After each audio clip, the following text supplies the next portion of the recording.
வணக்கம், இது அரண்சை. நான் தேவா பாஸ்கர். எலக்டோரல் பாண்ட் ஸ்கேம் வெளியானதுல இருந்து எப்போ நம்ம மாரிதாஸ் பேசுவாரு, சும்மாவே போர்டை வச்சு கணக்கு போடுவாரு. 2x2 4 8 10 கணக்கு போட்டுட்டு இருப்பாரு. இங்க இருந்து பணம் அங்க போயிருக்கு, அங்க இருந்து பணம் இங்க வந்திருக்கு, இவ்வளவு கூடி ஊழல் நடந்திருக்கு, ஜெகத் ரட்சகன் அவ்வளவு வச்சிருக்காரு, பொன்முடி இவ்வளவு வச்சிருக்காரு, பெரியசாமி இவ்வளவு வச்சிருக்காரு, ஸ்டாலின் குடும்பம் இவ்வளவு கோடியை வச்சிருக்காங்கன்னு சும்மாவே உதார விடுவாரு. டைரக்டா 6000 கோடி பாஜக அக்கௌண்ட்ல போயிருக்கு. பாஜக என்ன பண்ணிருக்கு, எத்தனை கட்சியை அழிச்சிருக்கு, எத்தனை கட்சியை உடைச்சிருக்கு, எவ்வளவு பேரை விலைக்கு வாங்கியிருக்கு, இதெல்லாம் மாரிதாஸ் பேசுவாரான்னு எல்லாரும் எதிர்பார்த்துட்டு இருந்த சூழல்ல மாரிதாஸ் பேசியிருக்காரு. ஆனா எலக்ட்ரல் பாண்ட்ஸ் பத்தியான்னு கேட்டீங்கன்னா எலக்ட்ரல் பாண்ட்ஸ் பத்தி கிடையாது.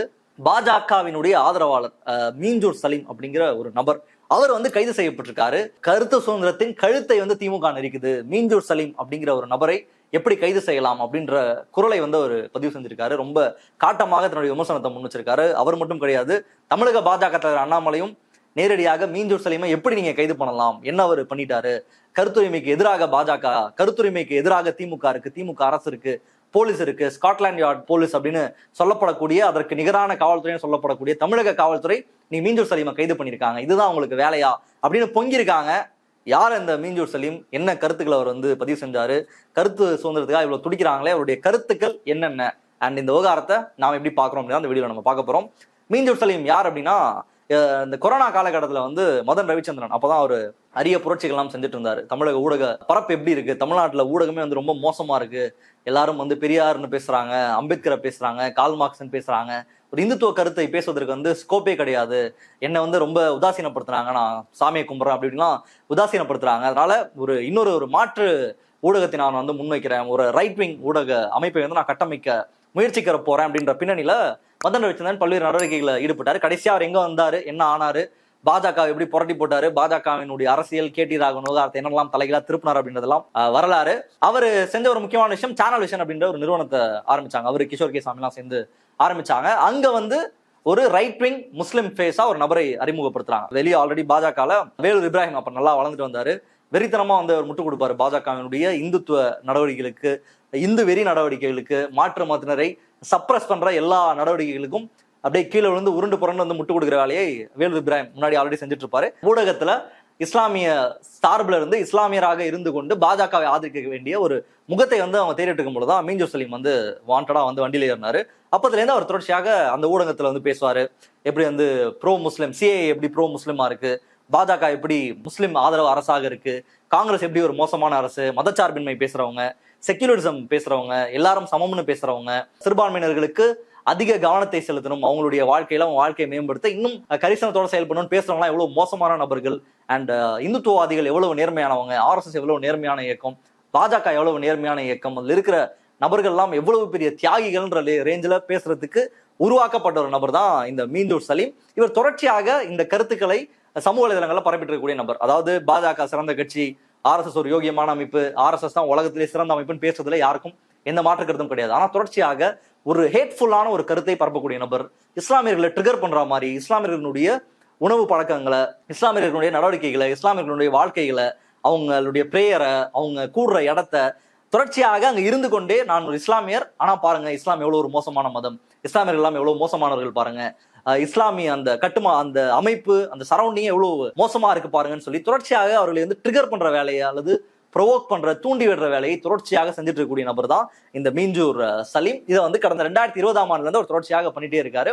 பாஜக ஆதரவு, மாரிதாஸ் ஆதரவு, அண்ணாமலை ஆதரவு, மோடி ஆதரவு, அமர் பிரசாத் ரெட்டி ஆதரவு, இன்னும் மாரிதாஸ் ஆதரவு, இது எல்லாமே அவருடைய கருத்து நம்ம கடந்து போயிடலாம். ஆனா தொடர்ச்சியாக ஒரு கம்யூனிட்டியை ப்ரொவோக் பண்ற வேலையை அவர் செஞ்சுட்டே இருந்தாரு. எந்த அளவுக்கு மோசமா ட்ரிகர் பண்ணுவார் அப்படின்னா, அது நிச்சயமாக அந்த அவருடைய ட்வீட்டை பாக்குற நபர்களுக்கு யாராவது ரியாக்ட் பண்ணிடுவாங்க எங்கேயாவது. அந்த அளவுக்கு அவருடைய ட்வீட்ஸ் ரொம்ப ஆபாசமாகவும் அவதூறாகவும் இருக்கும். எக்ஸாம்பிளுக்கு அவருடைய சில பதிவுகள் கூட நம்ம பார்க்கலாம். ஒரு மாட்டு பொங்கல் அப்போ ஒரு இஸ்லாமிய குடும்பம் மாடை வச்சு ஒரு போட்டோ போட்டிருக்காங்க. ஒரு காளையை வச்சுட்டு ஒரு இஸ்லாமிய தம்பதி நின்றுட்டு இருக்காங்க. ஜனவரி 16 மாட்டு பொங்கல் அன்னைக்கு இந்த ட்வீட் அவர் போடுறாரு. என்னன்னா, மாட்டை வெட்டி திங்கிறவனுக்கும் மாட்டு பொங்கலுக்கும் என்ன சம்பந்தம் அப்படின்ற கேள்வியை மீஞ்சூர் சலீம் போட்டிருக்காரு. அதுக்கப்புறம் இஸ்லாமியர்களுடைய வீடுகள் இடிக்கப்படுவது தொடர்பாக பல்வேறு கருத்துக்கள் எல்லாரும் முன்னிச்சிட்டு இருக்கோம், எல்லாரும் கேள்வி எழுப்பிட்டு இருக்காங்க. கோர்ட்ஸ் இன்டர்வீன் பண்ணுது. இந்த மாதிரி டைரக்டா உங்களை யார் உங்களை இடிக்க சொன்னா, ஏன் உங்களுடைய புல்டோசர், உங்களுடைய அத்தாரிட்டி ஏன் ஒரு குறிப்பிட்ட மதத்தை மட்டும் இல்ல குறிப்பிட்ட சாராரை மட்டும் ஏன் சார்ந்திருக்கு, அவங்களை நோக்கி மட்டுமே எப்படி உங்க புல்டோசர் திரும்புதுன்ற கேள்வியை இன்னைக்கு நீதிமன்றமே கேட்டிருக்கிற சூழல்ல அப்படி ஒரு விஷயத்தை குறிப்பிட்டவர் என்ன போட்டிருக்காருன்னா, நேற்று அயோத்தி போகும்போது ராம பக்தர்களை தாக்கிய ஜிஹாதிகளுக்கு இன்று பதிலடி கொடுத்து பழி தீர்க்கப்பட்டது அப்படின்னு, அதாவது ஒரு புல்டோசர் வச்சு இடிக்கிற ஒரு வீடியோக்கு இப்படியான ஒரு டைட்டில் வந்து போட்டிருக்காரு. பாலஸ்தீன் இஸ்ரேல் இதுக்கான இடையே நடந்துட்டு இருக்கக்கூடிய பிரச்சனை நம்ம பார்த்துட்டு இருக்கோம். நேரடியாக பாலஸ்தீன்ல இருக்கக்கூடிய குழந்தைகளுக்கு என்ன மாதிரியான அநீதி இழைக்கப்பட்டு இருக்கு, பெல்லட்ஸ் குண்டுகளா இருக்கட்டும், அந்த குழந்தைங்க எவ்வளவு ட்ராமடைஸ் ஆயிருக்காங்க. இந்த நோன்பு இன்னைக்கு ஆரம்பிச்சிருச்சு. இப்போ நோன்பு சமயத்துல கூட அவங்க எப்படி மன உறுதியோட இருக்காங்க, எவ்வளவு அநீதி வந்து இன்னைக்கு நம்ம கண்ணு முன்னாடி ஒரு நாட்டுக்கு இழைக்கப்பட்டு இருக்கு அப்படின்றத நம்ம எல்லாருமே பார்த்துட்டு இருக்கோம். எல்லாருமே அதுக்கு சாட்சியாக வாழ்ந்துட்டு இருக்கோம். அந்த பிரச்சனையை முன்வைத்து இஸ்ரேல் பாலஸ்தீன் மீது நிகழ்த்தும் வன்முறையை குறிப்பிட்டு ஒரு ட்வீட் ஒன்று போட்டிருக்காரு. வரலாறுல பாலஸ்தீனம்னு ஒரு நாடு இருந்த அடையாளமே இருக்கக்கூடாது, இஸ்ரேல்னு போட்டு ஃபயர் விட்டு ஸ்டாண்ட் வித் இஸ்ரேல் அப்படின்ற ஒரு ட்வீட்டை போட்டிருக்காரு. அப்புறம் ஒரு விஏஓ அதிகாரி அவங்க ஒரு கிராமத்துல ஒரு என்க்ரோச்மெண்ட் நடந்திருக்கு, நிலத்தை வந்து என்க்ரோச் பண்ணியிருக்காங்க. அது சம்பந்தமான ஒரு விசாரணைக்கு போகும்பொழுது அதை வீடியோ எடுத்து இந்துக்களுக்கு எதிராக இந்து கோவிலை அகற்ற சொல்லி அப்படின்ற மாதிரி ஒரு கம்யூனல் ஆங்கிள் கொண்டு அந்த நியூஸ் வந்து பரப்புறாரு. அப்போ இவருடைய அடிப்படையான இவருடைய எல்லா விஷயம், இவர் எல்லா ட்வீட்டையுமே நீங்க எடுத்து பாத்தீங்க அப்படின்னா அதுல வெறுப்பு மட்டும்தான் இருக்கும். ஏன் அந்த வெறுப்பு, ஏன் இவ்வளவு மதவெறி, ஏன் இவ்வளவு மோசமான மண்டஃபுல்லா ஏன் இவ்வளவு வெறுப்பு அப்படின்னா அதுக்கெல்லாம் ரீசனே இருக்காது. மேபி அவ்வளவு இன்செக்யூரிட்டி அவருக்கு இருக்கலாம், அல்லது அவரு அவ்வளவு அழுத்தத்துல இருக்கலாம், பாசிட்டிவா இந்த உலகத்தை அணுக தெரியாத எந்த ஒரு அன்புமே கிடைக்காத நபரா கூட அவர் இருக்கலாமா அப்படின்ற சந்தேகம் தான் எழுது. ஏன்னா ஒரு புரிதலற்ற ஒரு வெறுப்பு வந்து அவர்கிட்ட இருக்கும். அவருடைய எல்லா ட்வீட்லயும் சரி, எல்லா பதிவுகளையும் சரி, நேரடியாக அப்படியே இங்க இருக்கிறதுனா இருங்க, இல்லைன்னா போய் செத்துருங்க, முஸ்லிம்ஸை வந்து பயங்கர அவதூறா பேசுறது, இஸ்லாம் மதத்துல வந்து அவ்வளவு பாகுபாடு இருக்கு, இவங்க இந்து மதத்தை குறை சொல்ல வந்துட்டாங்களான்னு பேசுறது, ஒரு பையன் பொண்ணு லவ் பண்றது வந்து லவ் ஜிஹாத் பண்றாங்கன்னு பரப்புறதுன்னு நேரடியாக இஸ்லாமிய மதத்துல இருந்து கொண்டு தொடர்ச்சியாக இஸ்லாமியர்கள் வெறுப்பாக, இஸ்லாமியர் விரோதமாக அந்த மக்களை வந்து ஒரு குற்றவாளி கூண்டுல நிக்க வைக்கிற மாதிரியான கருத்துக்களை தொடர்ச்சியாக பதிவு செய்யக்கூடிய நபர் தான் இந்த மீஞ்சூர் சலீம். அப்போ இப்போ வந்து உங்களால புரிஞ்சுக்க முடியும் ஏன் இன்னைக்கு வந்து மாரிதாஸ் வந்து பேசுறாரு, ஏன் அண்ணாமலை பேசுறாரு அப்படின்னா, அவங்க விரும்புகிற இஸ்லாமியர்கள் யாரு, அவங்க விரும்புகிற இஸ்லாமியர்கள் யாராக இருப்பாங்கன்னா இந்த மாதிரி மீஞ்சூர் சலீம் மாதிரியான நபர்களும் வேலூர் இப்ராஹிம் மாதிரியான நபர்களும் தான் இருப்பாங்க. நான் என்னுடைய மதத்தை ஃபாலோ பண்றேன், அதற்கு எதிராக ஏதாவது ஒரு விஷயம் நடக்கும்போது நான் கேள்வி கேட்பேன். இப்போ ஹிஜாப் பிரச்சனை கர்நாடகாவில் நடந்தது, அதுக்கு எதிராக மிகப்பெரிய போராட்டங்கள் வெடித்தது. ஒரு ஸ்கூல்ல இவ்வளவு நாளா எல்லாரும் பண்ணிட்டு இருக்காங்க, ஸ்கூல்ல போட்டு போறாங்க, யாருக்கும் எந்த பிரச்சனையும் இல்லை. நேரடியாக அவர்கள் வந்து ஒரு ட்ரெஸ்ஸை போடுறதுனாலயோ அவங்க வந்து ஒரு உணவு சாப்பிட்றதுனாலயோ இங்க சொசைட்டிக்கு எந்த பாதிப்பும் ஏற்பட போறது இல்லை. அப்ப அதை அனுமதிக்கிறது என்ன பிரச்சனைன்றது தான் ஒரு சிவில் சமூகம் எழுப்பிய கேள்வி. ஆனா அதற்கு எதிராக எவ்வளவு பெரிய பிரச்சனையை பாஜக முன்னெடுத்ததுன்றதை நம்ம பார்த்தோம். உடனடியாக நாங்க வந்து காவி துண்டு போட்டு வருவோம், அதற்கு எதிராக சண்டை போடுவோம், பிரச்சனை பண்ணுவோம்னு சொல்லி ஸ்கூல் கேம்பஸ் முழுக்க அவ்வளவு பிரச்சனைகளை வந்து பாஜக அங்க முன்னெடுத்தாங்க. இந்த மாதிரியான ஆக்டிவிட்டிஸ் எல்லாத்தையும் ஒரு தூபம் போடுற வேலையை தான் இந்த மீஞ்சூர் சலீம் மாதிரியான நபர்கள் வந்து தொடர்ச்சியாக பண்ணிட்டே இருக்காங்க. இப்படியான பிரச்சனைகள் வந்து இங்க வந்து பேர்ன் ஆகிட்டே இருக்கணும். தொடர்ச்சியாக அடையாளத்தை வைத்துக்கொண்டு ஒருத்தருடைய தனிப்பட்ட மத வழிபாடு, அவருடைய உணவு, அவருடைய ட்ரெஸ்ல தொடர்ச்சியாக இங்க பிரச்சனை இருந்து கொண்டே இருக்கணும்ன்றதான் இந்த மீஞ்சூர் சலீம் மாதிரியான நபர்கள் முன்வைக்கிற வாதமா இருக்கு. ஏன்னா இந்த மாதிரியான நபர்கள் தான் பாஜகவுக்கும் பிடிச்சிருக்கு. இன்னைக்கு மீஞ்சூர் சலீம் பேசுற கருத்துக்கள் எல்லாமே அவ்வளவு அபியூசிவான ஆபாசமான கருத்துக்கள் எல்லாமே. இதுல வந்து இவருக்கு நியாயம் பேசுவதற்கு, இவர் பேசிய கருத்து வந்து சரிதான் பேசுறதுக்கு எந்த இடத்துலயும் யாராலையும் வந்து அதை ப்ரூவே பண்ண முடியாது. ஏன்னா அவ்வளவு வன்மம், அவ்வளவு வெறுப்பு தான் முழுக்க முழுக்க அவருடைய பதிவுகள்ல இருக்கும். இன்னைக்கு வந்து அவர் பிரதமர் மோடிகா பரிவார்னு போட்டிருக்காரு, அதாவது தன்னோட பக்கத்துல போட்டிருக்காரு மோடியின் குடும்பம்னு போட்டுட்டு இஸ்லாமியர்களை அவதூறு பண்றது, ஆளுகிற கட்சிகளை, நபர்களை, தனிநபர்களை வைத்து ஒரு மதக்கலவரத்தை உருவாக்குற மாதிரியான பதிவுகளை போடுவது. சோ இப்படி பேசுகிற ஒரு நபர் இப்படி இஸ்லாம் மதத்துல இருந்து கொண்டு இஸ்லாம் மோசம், முஸ்லிம்கள் வந்து மோசம், முஸ்லிம்கள் ரொம்ப பிற்போக்குவாதிகள், இஸ்லாம் ஒரு பிற்போக்கான மதம், இங்க பெண்களுக்கு வந்து உரிமை கிடையாது, இங்க யூனிஃபார்ம் சிவில் கோட் கொண்டு வரணும், பீஃப் வந்து சாப்பிடக்கூடாது, ஹிஜாப் வந்து போடக்கூடாது, எல்லாரும் வந்து ஒரு இந்துத்துவ பெரும்பான்மை கொண்டு அரசு சொல்ற விஷயத்தை மட்டும் தான் செய்யணும், அவங்க என்ன கருத்தை முன்வைக்கிறாங்களோ அதான் நீங்க ஆமோதிக்கணும், எதிர்த்து கேள்வி கேட்டீங்கன்னா நீங்க தீவிரவாதி, நீங்க பிரிவினைவாதி, நீங்க இஸ்லாம் அப்படின்ற அந்த மதத்திற்கு பின்னாடி ஒளிந்து கொண்டு நீங்க பிரிவினையை பேசுறீங்க அப்படின்னு சொல்லி தொடர்ச்சியாக இஸ்லாமியர்களை கொச்சைப்படுத்துற வேலையை தான் இந்த மீஞ்சூர் சலீம் அப்படின்ற நபர் வந்து செஞ்சுட்டே இருக்காரு. வெளிநாட்டுல இருந்து அவர் இந்தியா திரும்பி இருக்காரு. திருமண உடனேயே காவல்துறை அவரை கைது பண்ணிருக்காங்க. தமிழக காவல்துறை தொடர்ச்சியாக இவர் வந்து ராடார்ல இருந்திருக்காரு. அண்ட் லவ் ஜிஹாத் தொடர்பான ஒரு அவதூறை, ஒரு பொய்யான ஒரு தகவலை வந்து சமூக வலைதளத்தில் வந்து இவர் பரப்பியிருக்காரு. தொடர்பாக தென்காசி வந்து புகார் கொடுக்கப்பட்டிருக்கு. அந்த புகாரின் அடிப்படையில் இன்னைக்கு மீஞ்சூர் சலீம் வந்து கைது செய்யப்பட்டிருக்காரு. இப்படிப்பட்ட நபருக்கு, அதாவது ஒரு முஸ்லீம் வந்து ஒரு காலை கூட போட்டோ போடுறத, மாட்டுக்கறி திங்கிறவன் எதுக்கு மாட்டு பொங்கல் கொண்டாடுறான்னு கேட்கிற ஒரு நபரை, இஸ்லாமியருடைய வீடு இடிக்கப்படுறத வந்து சரியான பாடம் வந்து புகட்டப்பட்டிருக்கு ஜிஹாதிகளுக்குன்னு சொல்லக்கூடிய ஒரு நபரை, பாலஸ்தீன் மீது நிகழ்த்தப்படக்கூடிய ஒரு கொடூரத்தை வந்து ஆதரித்து அதுல மனம் குளிர்கிற ஒரு நபரை ஆதரித்து தான் இன்னைக்கு மாரிதாஸ், அண்ணாமலை போன்ற நபர்கள் எல்லாமே ட்வீட் போட்டிருக்காங்கன்னா அப்ப இவங்களுடைய மனநிலை என்னவா இருக்கு? ஒரு ஜனநாயகம் பேசக்கூடிய, எல்லாருக்கும் எல்லாம் கிடைக்கணும்னு பேசக்கூடிய, ஒரு செக்யூலரிசம் பேசக்கூடிய, கான்ஸ்டிடியூஷன் படி தான் நம்ம எல்லாரும் இருக்கணும்னு பேசக்கூடிய இஸ்லாமியர்களை இவங்களுக்கு ஏன் பிடிக்கல அப்படின்னா, இவங்க விரும்புற ஒரு கொத்தரிமை தான் இவங்களுக்கு வேணும்.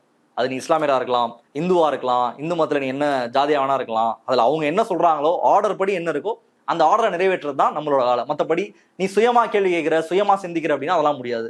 இவருக்கு ஏன் இவ்வளவு பற்று இருக்கு பாஜக மேல, பாஜக இவருக்கு என்ன பண்ணிடுச்சு அப்படின்னு போய் அவர்லாம் கேட்டோம்னா அவருக்குலாம் பதிலே இருக்காது. அது ஒரு மனநிலை, அவ்வளவுதான். எனக்கு பிடிச்சிருக்கு, என்ன பண்ணாலும் சரிதான், என்ன பண்ணாலும் சரிதான், யார் அடிச்சு தூக்குனாலும் சரிதான், யார் மேல வழக்கு போட்டாலும் சரிதான், ஊப்பா போட்டாலும் சரிதான், சிறையில் வச்சாலும் சரிதான், தூக்கு கொடுத்தாலும் சரிதான். நான் அப்படிதான் கண்மூடித்தனமா பாஜகவை ஆதரிப்பேன், RS ஆதரிப்பேன்னா இது வெறி இல்லாம வேற என்ன? இதற்கு வேற ஏதாவது பேர் இருக்க முடியுமான்னு சத்தியமா எனக்கு தெரியல. அப்போ பாஜக இருக்கக்கூடிய இந்த நபர்களுக்கு ஆதரவாக அண்ணாமலை பேசுறாரு அப்படின்னா முதல்ல அண்ணாமலைக்கு கிரெடிபிலிட்டி இருக்கா மத்தவங்களை கேள்வி கேட்க? இன்னைக்கு எல்லா கட்சிகளையும் தவறான நபர்கள் கட்சியில சேர்றது, அதுக்கப்புறம் கட்சி அவங்க மீது ஆக்ஷன் எடுக்கிறது, அவங்க டிஸ்கார்ட் பண்றது, டிஸ்அவுன் பண்றதுன்றது யூஸ்வலா நடக்கக்கூடிய விஷயம். இன்னைக்கு அண்ணாமலை இல்ல மாரிதாஸ் போன்ற நபர்களால மாற்று கட்சியில் இருக்கக்கூடிய நபர் கேடர்ஸை பேச முடியுமா, மாற்று கட்சியில் இருக்கக்கூடிய தொண்டர்கள் குறித்து பேச முடியுமான்னு கேட்டீங்கன்னா அவங்களுக்கு தகுதியே இல்லைன்னு நம்மளால அடிச்சு சொல்ல முடியும். ஏன் அப்படின்னா இன்னைக்கு பாஜக இருந்து ஃபேக் நியூஸை பரப்பி எத்தனை பேர் உள்ள போயிருக்காங்க, மத வெறுப்பு கருத்துக்களை பேசி எவ்வளவு பேர் உள்ள போயிருக்காங்க, இவர்களுடைய பின்னணி எல்லாமே எப்படி இருக்கு? இன்னைக்கு கவர்மெண்ட்டுக்கு எதிராக கவர்மெண்டோட பாலிசியில ஒரு ஸ்கேம் இருக்கு, கவர்மெண்ட் கான்ஸ்டியூஷனுக்கு விரோதமா செயல்பட்டு இருக்கு, கவர்மெண்ட் ஒரு பெரிய கமிஷன் அடிச்சு ஒரு மக்கள் தலையில ஒரு பெரிய ஒரு இடியை இறக்கி இருக்கு, மக்கள் சாதி ரீதியாக பிளவுபடுத்துது, மத ரீதியாக பிளவுபடுத்துது, இதற்கு எதிராக நாங்க சண்டை போறோம். இது வரைக்கும் ஒரு பாஜக உள்ள போயிருக்கான்னு கேட்டீங்கன்னா இது வரைக்கும் கிடையவே கிடையாது. தமிழ்நாட்டுல திமுக அரசு பொறுப்பேற்றதுல இருந்து பலர் உள்ள போயிருக்காங்க. இவங்க பேசினவங்க எல்லாருமே ஒண்ணு ஃப்ராடா இருப்பான், இல்ல மதவெறி கருத்து, ஜாதி வெறி கருத்து, இல்ல ஃபேக் நியூஸ், இஷ்டத்துக்கு ஏதாவது வாயில அடிச்சு விடுறது, கலவரத்தை தூண்டுறது, இப்படியான வழக்குகளை தான் பலர் உள்ள போயிருக்காங்க. சரவண பிரசாத் பாலசுப்ரமணியன் ஒருத்தர் கைது செய்யப்பட்டாரு. கள்ளச்சாராயம் குடிச்சு இறந்துட்டாங்கன்னு சொல்லி கள்ளச்சாராயம் குடித்து இங்க இருந்து போய் கவர்மெண்ட் கொஞ்சம் அந்த பிரச்சனை ஹீல் பண்றது சமயத்துல சம்பந்தமே இல்லாம இப்படி அவங்க ஃபேக் நியூஸை பரப்பியிருந்தாரு. இதே நபர் வேற ஒரு இடத்துல வேற ஒரு காலகட்டத்துல பிரியாணி சாப்பிட்டா ஆன்மா போயிடும், திட்டமிட்டு இஸ்லாமியர்கள் பிரியாணி கடை நடத்திட்டு இருக்காங்க, அதனாலயா இந்துக்கள் பிரியாணி சாப்பிடுறாங்க, இந்துக்களுடைய பாப்புலேஷன் கம்மியாகுது அப்படின்னு ஒரு பெரிய பொய்யை பரப்பி இந்த நாடு முழுக்க, தமிழ்நாடு முழுக்க ஒரு பேனிக்கான ஒரு சிச்சுவேஷன் கிரியேட் பண்ணியிருந்தாரு. இப்படி ஒரு ஃபேக் நியூஸ் பரப்புன நபர் இவருக்கு ஆதரவாக பாஜக போய் நின்று களமாடி அவருக்கு ஜாமீன் வாங்கி கொடுக்குறாங்க. கட்டெரும்பு அப்படிங்கிற ஒரு ஐடி, அந்த ஐடி தீரன் சின்னமலை கவுண்டர் பேரவை அமைப்பினுடைய தலைவர் யுவராஜ் அவர்கள் அவங்க வழக்கு அவருக்கு நடக்குது. தொடர்ச்சியாக எல்லா இடத்துலையும் அவர் தோத்து போறாரு, சிறையில் அடைக்கப்படுறாரு. இது தொடர்பாக ஒரு ட்வீட்டை போடும்போது ஒரு யுவராஜை நீ உள்ள வைக்கலாம், 1000 யுவராஜ் வெளியே இருக்கணும்னு நேரடியாக பட்டியல் சமூக மக்களுக்கு விரோதமாக ஜாதி ரீதியிலான ஒரு மிரட்டலை ஒரு நபர் கொடுக்குறாரு. இவர் பாஜக இருக்கக்கூடிய ஒரு ஐடிவிங்ல இருக்கக்கூடிய ஒரு ஆர்வலர். அவருக்கு ஆதரவாக பாஜக களமாடுது. எந்த இடத்துலையும் ஒரு ஜாதி ரீதியான கருத்துக்களை பேசுறீங்களே, ஒரு பட்டியல் சமூக மக்களுக்கு விரோதமான கருத்துக்களை ஒரு ஜாதி வீரோட பேசுறீங்க, நீ கட்சிக்கு வேணாலும் அந்த கட்சி முடிவெடுக்குமான்னு கேட்டீங்கன்னா ஒருபோதும் அந்த கட்சி அப்படி முடிவெடுக்காது. ஏன்னா அந்த கட்சியினுடைய கட்டுமானமே அதுலதான் இருக்கு, அந்த ஆர்டர்ல தான் அந்த கட்சியை கட்டப்பட்டிருக்கு. உடனடியாக அவங்களுக்கு ஆதரவாக போய் நிக்குது. மாரிதாஸ் ஒரு ஃபேக் நியூஸை பரப்புறாரு. பிபின் ராவத்துடைய மரணத்திற்கு ஏதோ தமிழ்நாட்டையே குறை கூறுறாரு, தமிழ்நாட்டில் இருந்து கொண்டு தமிழ்நாட்டு மக்கள் மீது வன்மத்தை வெறுப்ப கேட்கிறாரு. அவருக்கு ஆதரவாக போய் நிக்க வேண்டியது. ஜான் ரவி அப்படின்ற நபர் அவர் அவ்வளவு ஆபாசமாக அவதூறாக இப்படிதான் ஒரு மனுஷன் பேசுவானான்னு கூட நமக்கு தெரியாது, அவ்வளவு கேவலமா பேசுவாரு. அவருக்கு ஆதரவாக நிக்க வேண்டியது. சங்கி பிரின்ஸ் ஒருத்தர் கைதானார். அவர் ராகுல் காந்தியையும் பிரியங்கா காந்தியையும் ஒப்பிட்டு தவறான முறையில் பிரியங்கா காந்தியை டிஸ்டர்ப் பண்ற வகையில் ராகுல் காந்தி கை வைக்கிறாரு. அதாவது மணிப்பூர் பிரச்சனை இவ்வளவு கேவலமா 2 பெண்கள் நிர்வாணப்படுத்த வச்சு நடக்க வச்சுட்டு இருக்கீங்களா, இதெல்லாம் ஒரு ஆட்சியான்னு கேள்வி கேட்டா ராகுல் காந்தி பாருங்க என்ன பண்ணிட்டு இருக்காரு அப்படின்னு அந்த விஷயம் பத்தி பிரச்சனையே இல்லாம சம்பந்தமே இல்லாம ஒரு கேவலமான கருத்தை எடுத்துட்டு வர்றது. அப்போ தொடர்ச்சியாக பெண்களை கொச்சப்படுத்துறது, ஜாதி ரீதியாக பேசுறது, மத ரீதியாக இழிவுபடுத்துறது, ஒரு மத பதட்டத்தை உண்டு பண்ணுவது, இது மட்டும்தான் பாஜகவோட ஹிஸ்டரியா இருக்கு. இந்த நபர்கள் தொடர்ச்சியாக கைது செய்யப்படுறது ஒரு நிச்சயமான ஒரு வரவேற்கத்தக்க நடவடிக்கைன்னு தான் நம்ம பாக்குறோம். ஏன்னா இந்த நபர்கள் எல்லாருக்குமே ஒரு அப்பர் ஹேண்ட் இருந்தது, ஃப்ரீ ஹேண்ட் இருந்தது. கடந்த ஆட்சியில இப்படியான நபர்கள் எல்லாம் உருவானது, பிரீட் ஆனது எல்லாமே கடந்த அதிமுக ஆட்சியில தான். அதிமுக பாஜக இருந்த டைம்ல தான் இவங்க பயங்கரமா பிரீட் ஆயிருந்தாங்க. சோசியல் மீடியால என்ன கருத்து வேணா போடலாம், யாரை பத்தி என்ன வேணா பேசலாம், எவ்வளவு அவதூறா பேசலாம், ஜாதி ரீதியான கருத்தை பேசலாம், மத ரீதியான வெறுப்பு பரப்பலாம், இஸ்லாமியர்களை கொச்சைப்படுத்தி பேசலாம், கிறிஸ்தவர்களை கொச்சைப்படுத்தி பேசலாம், பட்டியல் சமூக மக்களை இழிவுபடுத்தி பேசலாம், பெரியாரை இழிவுபடுத்தி பேசலாம், அம்பேத்கரை இழிவுபடுத்தி பேசலான்ற அளவுல தான் இவங்க வெறியோட தங்களை யாருமே கண்ட்ரோல் பண்ண முடியாதுன்ற திமிரில தான் தெரிஞ்சிட்டு இருந்தாங்க. அவர் எல்லாம் பல்லு புடுங்கப்பட்டிருக்கு அப்படின்றதான் நம்மளுடைய பார்வையா இருக்கு. இன்னமும் இந்த மாதிரியான நபர்களுடைய கொட்டம் அடக்கப்படணும். ஏன்னா இப்பதான் ஒரு சேஃபான ஒரு சோஷியல் மீடியா என்வைரன்மெண்ட் நம்மளால கிரியேட் பண்ண முடியும். இந்த மாதிரியான டாக்ஸிக்கான நபர்கள் இருக்கும்போது நிச்சயமாக எந்த ஒரு உரையாடலும் அங்க நடக்காது, நிகழ்த்தவும் பட மாட்டாது. ஏன்னா இவர்களுடைய அறிவு அப்படின்றது எதுவுமே கிடையாது. இவங்களுக்கு வெறி மட்டும் தான் இருக்கு. மத்தவனை கடிச்சு வைக்கிறது, மத்தவனை பராண்டி வைக்கிறது, மத்தவனை வெறுப்பேற்றுறது மட்டும் தான் அவங்களுக்கு தெரிஞ்ச ஒரு விஷயம். அதை தாண்டி ஆக்கப்பூர்வமான அரசியலை முன்வைப்போம், எங்களுடைய அரசியல் எங்களுடைய பாலிடிக்ஸ் என்ன, உங்களோட என்னன்ற டிஸ்கஷனுக்கெல்லாம் இவங்க என்னைக்கும் எந்த காலத்திலையும் வரவே மாட்டாங்க. அதுல உச்சம் தான் இந்த மீஞ்சூர் சலீம் அப்படிங்கிற நபர். அவ்வளவு வெறுப்பு, அவ்வளவு வன்மம், பாஜக என்ன மாதிரியான ஒரு இஸ்லாமியரை விரும்புது, நாங்க நீங்க சொல்றதுக்கு எல்லாம் ஒத்துப்போம், நாங்க வந்து உங்களோட கொத்தடிமை, எங்களுடைய மதத்தை விட்டுறோம், எங்களுடைய வழிபாடை விட்டுறோம், எங்களுக்குன்னு எந்த தனித்தன்மையும் இருக்காது, நீங்க என்ன சொல்றீங்களோ அதை மட்டுமே நாங்க கேட்போம்னு சொல்லக்கூடிய ஒரு நபர் தான் இவரை மாதிரியே தான் எல்லாரும் இருக்கணும்ன்றதுதான் பாஜகவோட ஆசை. அந்த ஆசை நிச்சயமாக நிறைவேறாது. இந்த மாதிரியான புல்லுருவிங்க இருந்துட்டே காட்டி கொடுக்கக்கூடிய இந்த துரோகிகள் தான் நிச்சயமாக அமலப்பட்டுட்டே இருப்பாங்க. வெளிநாட்டுல இருந்து திரும்ப வந்த இந்த மீன் ஜோசலையும் இன்னைக்கு கைது செய்யப்பட்டிருக்காரு. இன்னும் உரிய பிரிவுகள்ல அவர் மேல நடவடிக்கை எடுக்கப்பட்டு நிச்சயமாக அவர் மேல முண்டாஸ் போட பண்ணும் அப்படின்றதான் நம்மளுடைய கோரிக்கை. மற்ற நிகழ்ச்சி சந்திப்போம். நன்றி, வணக்கம்.